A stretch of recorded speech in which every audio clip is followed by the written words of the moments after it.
Hey, hey, hey, it's Jillian again. So I am on another section now with this new book I'm writing where I am connecting the context together. So you see relationship between the micro and the macro and the body, mind, and spirit, and then politics, religion, and science. And then it will be very easy to understand new concepts when you can relate it to your own body, mind, and spirit, as well as your own politics, religion, and science that you may project to the outward world with their perceptions of the same thing. So, matter. So now I'm going to begin to try to explain from the macro to the micro how everything is related. So how do macro level revolutions affect the micro level revolutions? First, you have to understand that words is what causes separation. So you have the word microbiome, which is everything around you. It is atoms and compounds are all made of very small parts of matter. It is the viruses, it's the parasites, the protozoa proteins, it is the fungus and the bacteria, and it's also the elements within your environment. Okay? So at the micro level, the microbiome is what makes up your environment. It is no different than what is made up in outer space. So outer space is made up of matter. Okay? What is matter? Matter is everything around you. Atoms and compounds are all made of very small parts of matter. So compounds are elements. Okay? Those atoms go on to build the things you see and touch every day.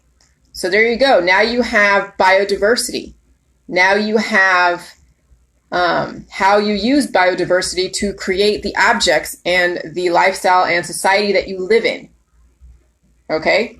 So those atoms go on to build things that you see and touch every day.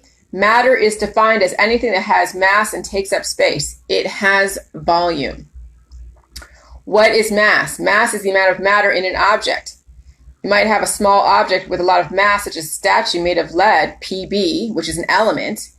You might have a large object with very little mass, such as a balloon filled with helium, He, which is part of the elements.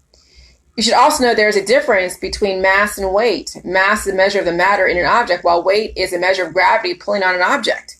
So now you're getting into physics.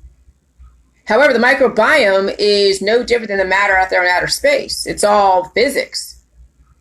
And it's separated in subject matters as physics and biology, and then you have how the manifestation of physics and biology turn into politics, religion, and science, which then turn into body, mind, and spirit, how that's being addressed, and then the imbalances within the politics, religion, and science, and body, mind, and spirit.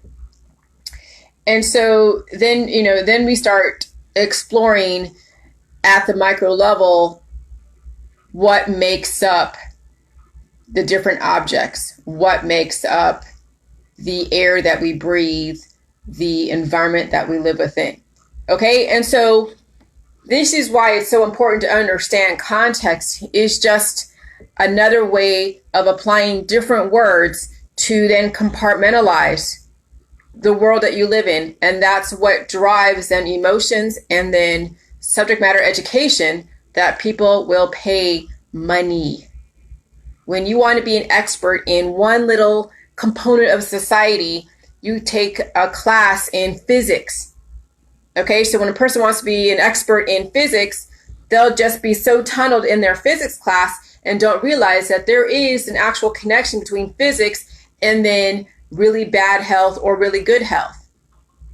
And so then what happens is they stay in that tunnel vision and then apply the wrong chemistry to their body, mind, and spirit. And they say, oh yeah, I want to live. But then they are systematically applying the antithesis of life to their body, mind, and spirit.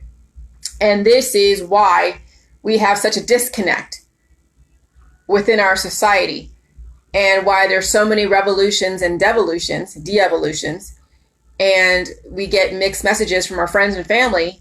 And then you try to unmix those messages and say, okay, you're saying one thing and doing another, and then they are fighting you on that. I've experienced that. So that's why I don't even say anything anymore, to people in my world, because they will continuously fight me on everything that I say. Because remember, people are comfortable in their perceptions of life and death. Okay. And then they have a clique or a group or a cult of people that keep reinforcing belief systems. So in a lot of ways, the amount of views that I get on my videos, the amount of views that I get on my Facebook lives tells me how this new idea that I'm bringing forth is still very much in its infant state. That I'm not done yet with explaining my position and where I'm going with all of this as far as Jilly Juice and Indefinite Life and getting this out to the masses. And there's still more work to be done for myself as well as for all of you. But you're now seeing the development of a new idea in its process, in its infancy. And this is where you can start considering or reconsidering your belief system if you're open to it. And then who knows what kind of evolution you will experience in your own personal body, mind, and spirit. So the reason why I'm covering this is because I'm now moving on to another section, because I just finished one of my chapters on words have meaning. And that's where I break down the English language, and I explain what context is, what jargon is, what subject matter education is, how everyone is very subjective at this point, because they've been trained by the system in compulsory schools to learn one specific subject matter or several and have them so compartmentalized where there's no cross-functional communication. There is no real deep cross-functional communication, so people do not see the connection between different subject matters. And that's why it's very difficult for new concepts to be developed when somebody trained so hard in the system to only look with their blinders on. And so it's a challenge on my end trying to bring all those different contexts together and have it be so smooth that you don't even realize I went from one subject to another. And that's why I was explaining on or asking a question or making a statement that a smooth transition between different contexts is like a really good hair colorist. Because I've had a really good hair colorist when I was younger, in my 30s. And I went to, I forget the name. It's on Maiden Lane in San Francisco. It was a really good hair colorist, and I spent like $200, spent 6 hours in a chair, and they bleached my hair to basically like white, and then they put in brown toner, and then they put in another color, which was like a magenta. And it was so subtle, you could not, even when my hair was growing out, you could not tell the difference between my new hair growth and the color, the tri-colors of my hair. It was so subtle. It was the smoothest transition I've ever seen. And this Gina Khan on Maiden Lane in San Francisco. But anyways, so I tried to get that replicated, paying half with another hair colorist. And all she did was basically bleach my hair to like an orangish. And it was like one lock was orange, another one was black. And it was just like, you can see you can see the difference. Like it wasn't subtle. It was like a very hard transition from one color to the next. And I'm like, ew, it looked fake. And so a really good hair colorist, a really good master of understanding connections between different subject matters is you barely see the transition between the two different colors and the two different subject matters. Because you found a way to connect both of them together to where somebody gets it and they don't even see that there's been a connection made. And so that's a sign of a person understands how to make relationships between contexts, okay, to where you barely even see there's a difference between the two.